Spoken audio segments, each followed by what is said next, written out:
subscriber, magandang umaga pa rin po, no? At ang oras po natin ngayon ay mga siguro 10:30 na, no? Ng umaga, pero mainit po tayo. Ang araw natin mainit. Okay? Nandito po ngayon tayo, no? Dito sa may kalye po ng Blooming Treat, Launlaan. Okay? Blooming Treat, Launlaan po, no? Dito po ay marami po tayong makikita rito na mga establishment. Yan. Nakikita natin. Okay? Ito pong daanan na ito, may napo na po ang inyong kalyehero, no, na medyo curious po tayo dahil kakaiba po ito.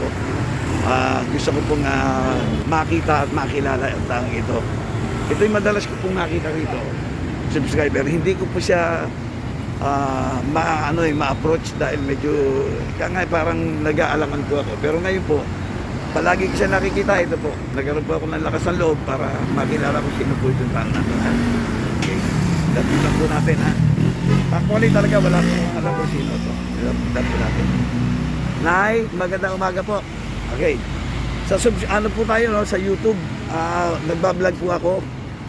Gusto ko po sana kayong hingan ng konti mga katanungan, ha. Vlogger po ako sa YouTube. Kalyehero po by Ray Barcelona. Okay, ano po muna ang pangalan ni Madam? Ano ba pangalan?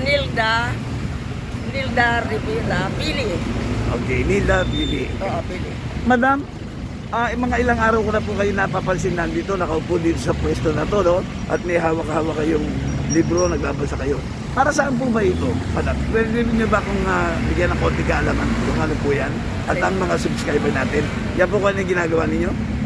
Nagbabasa po ako ng mga banal na kasalatan ni Jesucristo kasi yun ang tumutulong sa atin sa paglakas ng ating katawan at saka makikita ng mga tao na tayo ay nagbabasa na sila ma-encourage naman na sila ay magbasa din ng banal ng kasalatan ng Panginoon. O, di ba? Sige po. Yun ang araw-araw sa gabi, sa bahay, dito paglabas ko, dadadala ko siya.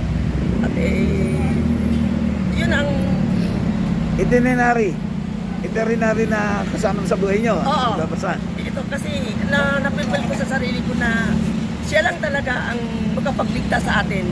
At saka makapagbigay ng lahat-lahat kung ano man ang hilingin natin sa kanya. At saka kung makatulong man tayo sa kapwa, nakikita niya nagbabasa ako, ma-encourage naman natin yung mga tao na sila naman ay magbasa. Minsan dala ko Bible, iniiwan ko isa. Kasi kung magbasa kayo para